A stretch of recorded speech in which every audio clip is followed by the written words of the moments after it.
Welcome to The Code, your guide to health and human performance. I'm your host, Dr. Andrew Fix from Physio Room, a performance-based rehab facility here in Denver. On this podcast, we're going to explore the key areas of your life that impact your overall health and wellness, from sleep hygiene and stress management to nutrition, movement, relationships, and more. We bring you conversations with industry experts and top performers to share strategies they have for cracking the code on health and human performance. Now let's get to today's show. What's going on, guys? Welcome back to The Code. Dr. Andrew here with Physio Room. And again, like I tell you on every episode, I really appreciate all of you guys that are taking the time to tune into this, to listen to this, to watch this, however you're consuming this podcast. Appreciate you being here because, that's why we do it. Hopefully to get some value to you guys, and just really appreciate your time tuning in. So what we're going to talk about on today's episode is the topic of nutrition. Okay, so a couple months ago, I had the pleasure to attend. It was basically a discussion. There's a gym here in town in the Denver area called V23. It's a functional fitness, CrossFit, strongman, like heavy weightlifting gym. They do a bunch of stuff. I mean, the coaches there are phenomenal. Their owner does a little bit of everything. He lifts heavy. He does a bunch of cardio. He recently did a paddleboarding event, outside the coast of Florida, like 80 miles across the ocean. It's really quite impressive what they've got going on there at V23. And one of the things that they do is, they host talks or seminars or discussions, get a bunch of people together to sort of talk shop on a particular topic. And I was able to attend one, and the topic was on nutrition, and basically like, where should we spend our focus? Where should our time be spent, and what should our focus be spent on if we are trying to like optimize our nutrition? What are the highlights that we're going to pay attention to, that you should pay attention to? And that's what we're going to talk about on this show. Now, back to that gym, we're going to hopefully have the owners of that gym on this podcast at some point. So stay tuned for that, and we'll definitely let you know when that arises and comes out as soon as we can get that scheduled. But let's talk about the code to nutrition. Right. So I don't think it's a shock to anybody that what we put in our bodies, what we put in our mouths is extremely important in ultimately determining or dictating what we can expect from our body, whether that's from a performance standpoint or just how you feel, what type of energy levels you have, how your skin feels, your nails, your hair, everything, right, is going to be impacted by what we put in our body. But there's obviously so many things that we talk about in terms of like health and wellness, like we've talked about on this show, things like sleep, things like movement and exercise, of course, the nutrition, our relationships in the community that you spend your time around, how you handle stress, how you manage your stress, how much stress are you under, hydration, et cetera, et cetera, et cetera. There's so many things that are going to impact how we feel, how we do, how we perform, all this stuff. But today we're going to talk about nutrition. And when we focus on nutrition, what does that mean? There's so many different, I don't like to use the term diet, but I'll use the term diet here in the context of like your lifestyle. There's so many different diets, different ways to go about eating that people subscribe to. What's popular right now in the media is to have a carnivore diet or, eat a lot of meat and protein without much like vegetables. What's also really popular and a buzzword right now is you see labels everywhere about things being plant-based, right? Being vegan, being pescatarian, eating paleo, eating ketogenic, having meal replacement shakes. There's like a bunch of different ways that you could go about this. I've had the opportunity to try a couple different of these, nutrition plans, if you will. But let's set all those aside for just a minute, and let's talk about the 5 items that when we had this discussion a couple months ago at that gym, what did we boil it down to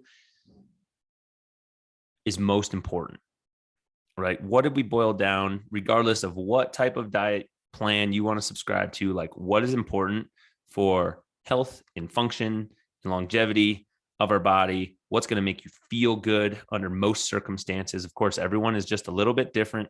And if, you've been prescribed something by, say, a functional medicine doctor or a naturopath or something, like definitely defer to your medical advice that you've gotten from whatever provider you have a good relationship with. But let's start going through these items. And, this should apply generally to almost any type of one of those diets that we were talking about, whether it's paleo or whether it's vegan or whatever it is. How can we sustain our body in an optimal way? Let's start going through it. So first and foremost, number one, you need to try and prioritize eating real food, right? Eating real, whole, natural foods. So what does that mean? Preferably, the fewer things come out of a package, the better off you're going to be, right? Eating things that have very small ingredient lists on the label, right? Like take a banana, for example. Well, what's the ingredient? A banana, right? There's not a list of 17 different words that you can't pronounce, things that were made in a laboratory. It's just a piece of fruit that you're going to eat.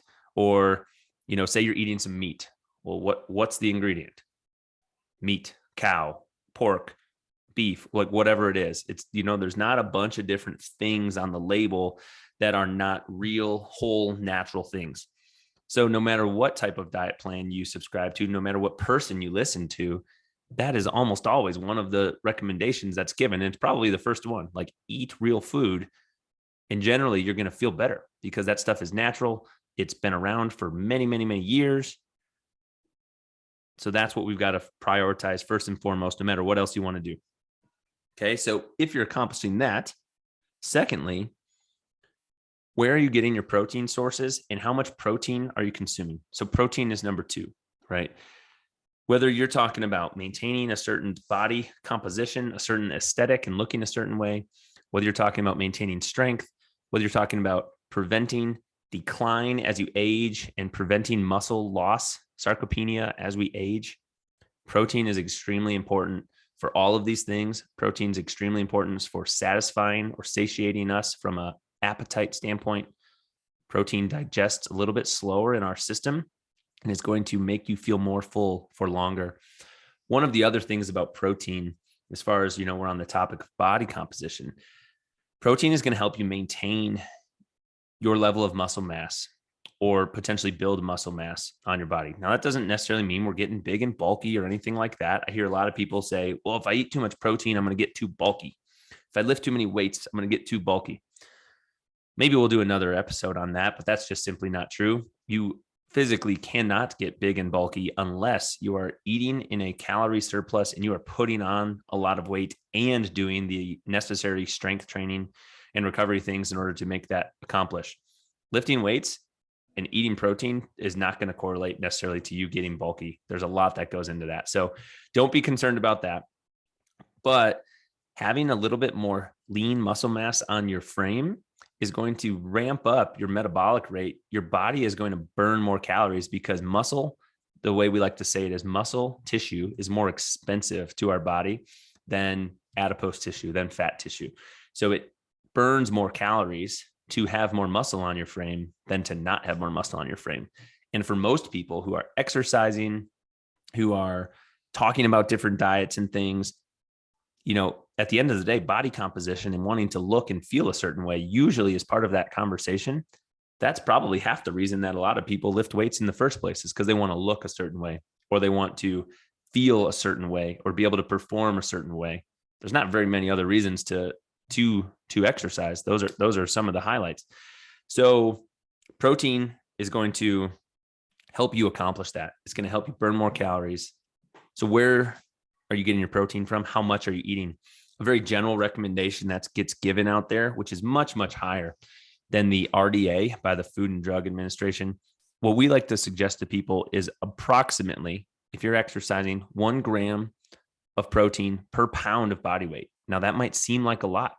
And if you're not close to that right now, you need to, first and foremost, we need to kind of like track your food, track your macronutrients for a couple days or a week to see where you're at.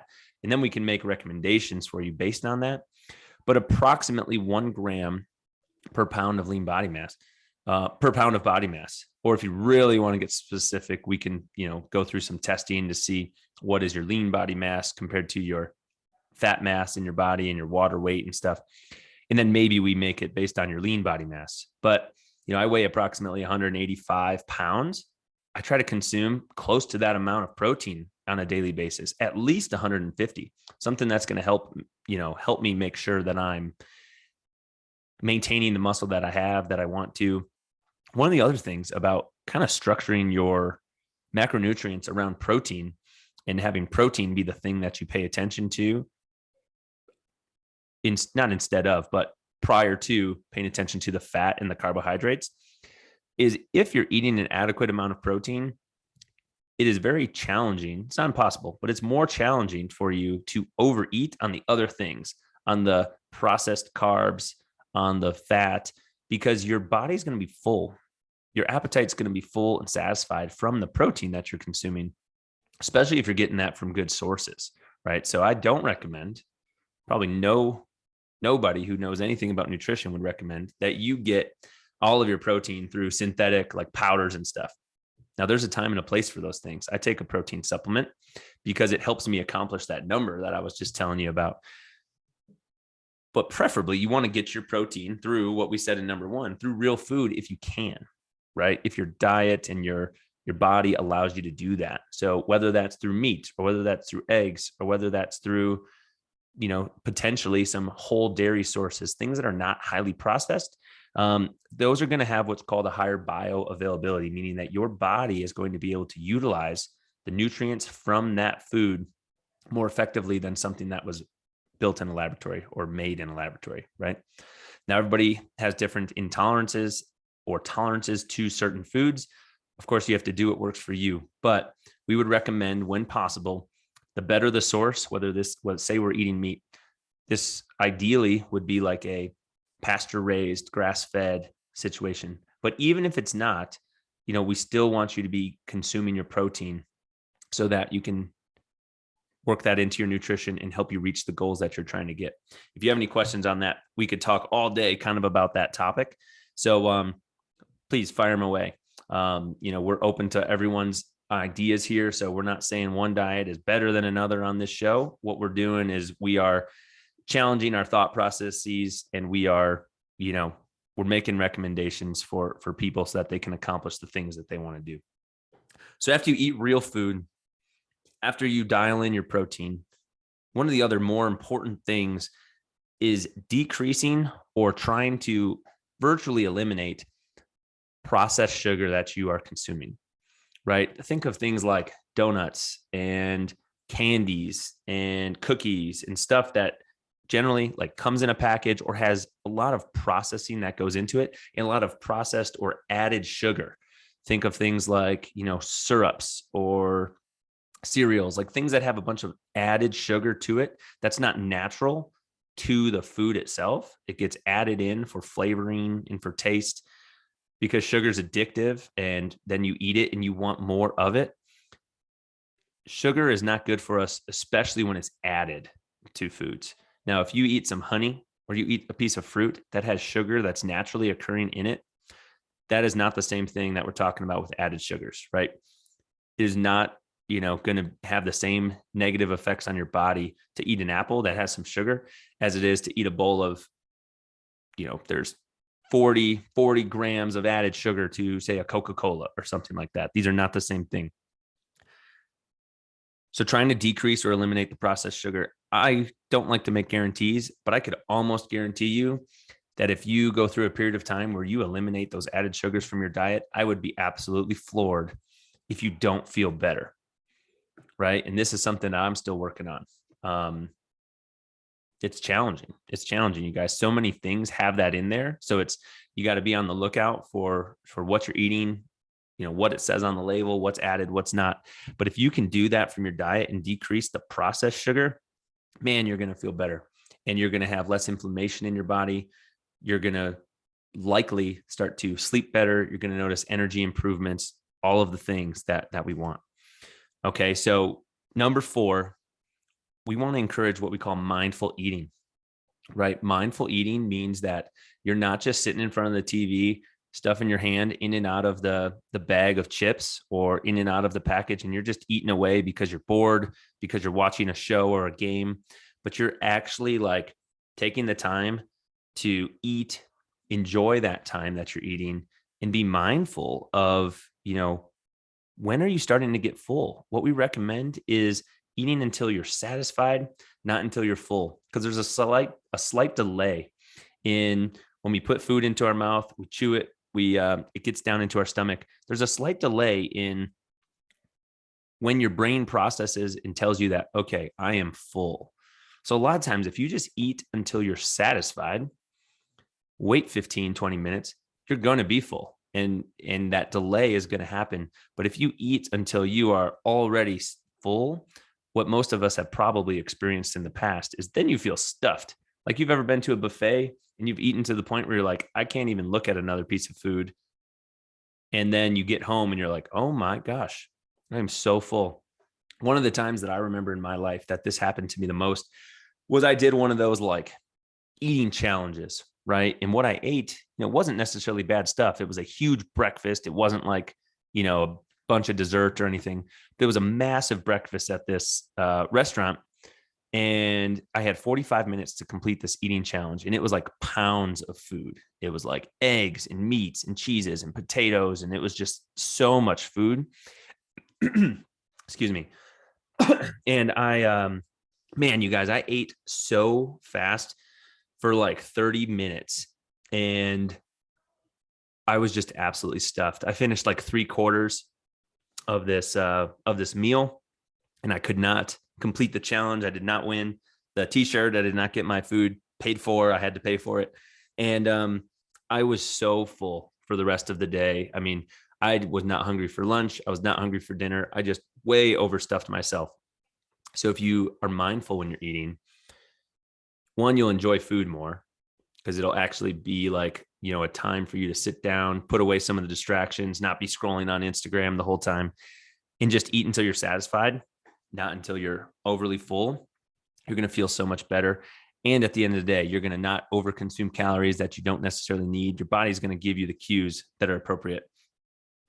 And then lastly, let's just slightly touch on hydration. There's so much hidden calories and hidden added sugars, like we talked about in number 3, in a lot of the fluids that we drink in society, sodas, juices, Gatorades, so if you subscribe to number 5, drink mostly water, you're going to be in a good, better off position. General recommendations that we give to people from a hydration standpoint is you want to consume half of your body weight in ounces per day. So however many pounds you weigh, if you weigh 200 pounds, you're going to want to consume approximately 100 ounces of water in a given day. Now, if you're not, this is the recommendation I give to clients. If you are not close to that right now, don't try and accomplish that tomorrow, right? If say you're only drinking 50 ounces of water and you weigh 200 pounds, I don't want you to try and wake up tomorrow and drink 100 ounces of water because that's going to be such a shock to your system. It's going to feel like you're drinking a ton, but we want to slowly, gradually try to creep up to that number. So what I usually recommend is let's go in more bite-sized increments. If you're doing 50, let's maybe try to get to 65 and do that for a few days. And then when that starts to become your new norm, great, let's try and get up to 80. And then when that starts to be your new norm, maybe we then go try to accomplish that 100 and make it more achievable. And don't try to make this like double 50 to 100 jump. That's really hard. Now, when you're exercising or when you live out here in Colorado where it's really dry and you're sweating and you're losing a lot of water, we want to replace that. We want to replace that with an electrolyte supplement if possible. You're going to feel the difference there if you're just drinking water compared to drinking something that has electrolytes into it. As you guys know on this show, one of my favorites is Element, LMNT. But when you're replacing sweat loss, you got to replace it just a little bit more than what you sweat out. So if you sweat out a pound, like say you weigh yourself, you exercise, and then you weigh yourself again and you've sweat a pound, you need to replace that with approximately 20 ounces of fluid because every ounce that you drink back, you're not going to absorb all of it. You're going to excrete some of that, when you use the restroom. So replace that with just a little bit more than what you sweat out and you'll be in a good place. Okay. So let's rattle through this list one more time. 5 areas that you can kind of highlight or put your focus on as far as nutrition is concerned. And, hopefully this episode doesn't ruffle anyone's feathers or anything like that. What we're trying to do is, communicate with as many people as possible and be able to have a discussion and be open to a lot of different people's viewpoints and inputs. So I would love to have a discussion with anybody about any of these things, whether you agree, disagree. Let's talk shop about it. These 5 items may not be the same in a year. We're going to learn things and we're going to go from there, and we're going to change our thoughts based on new information that becomes available to us. But I really like the list from this discussion we had in that gym a few months ago. So number 1, eat real food, you guys. Eat real food. Shop the perimeter of the grocery stores or the farmers markets or wherever you're going. Like, try to eat real food as much as you can. Pay attention to your protein. Approximately 1 gram per pound of body weight, generally speaking, and try to get good sources when you can. If your budget allows, if your accessibility allows, try to get good sources of protein, pasture raised, grass fed. If you're taking a supplement, there are better ones out there than others. Don't always just go with the cheapest option. If your budget can allow, your body's going to thank you for it, right? And if the budget is a barrier, well, we have a couple strategies for you. Let us know if you have any questions, okay? Because, these issues happen. Number 3, eliminate or try to really decrease the processed and added sugar that you're consuming through the food and drinks that you're having, right? Get rid of that stuff. It's not good for us. It keeps you coming back for more. And I think we all know that. Number 4, be mindful when you're eating and eat until you're satisfied, not really full, right? Eat until you're satisfied, not really full, and you will feel so much better and your body will thank you for it. And then lastly, drink mostly water, right? Half of your body weight in ounces is the general recommendation. Of course, that's a little bit of variability for everybody, depending on your unique situation as far as any medical things going on, what your fitness and lifestyle is like. We may have to change that just a little bit and make sure we're replacing any sweat that you're having. But if you follow these things, if you're not already, I would be absolutely shocked if you don't start to feel better, if your body doesn't thank you for it, if your energy level, your sleep, all these things don't see a little tick in the right direction, moving that needle just a little bit forward. If you're already doing a lot of these things, we would love to know how it's working for you, right? I would love to know if you found a diet plan or a lifestyle plan that is like working so well for you. We would love to hear what you're doing so that we can maybe take some of those things and implement it with ourselves or with other people so that we too could feel as good as you are. If you're thriving, we want to know about it. All right, you guys, again, thank you so much tuning into The Code. Listen to me talk about nutrition. I get a little bit passionate about this. I definitely don't do everything perfect. I've got areas that I can improve, and having this podcast allows me the opportunity to sort of like voice those things to you guys and hold me a little bit accountable to doing that. So I appreciate your time. We hope to see you and hear you tuning in next time on The Code. Thank you so much. Have an awesome day.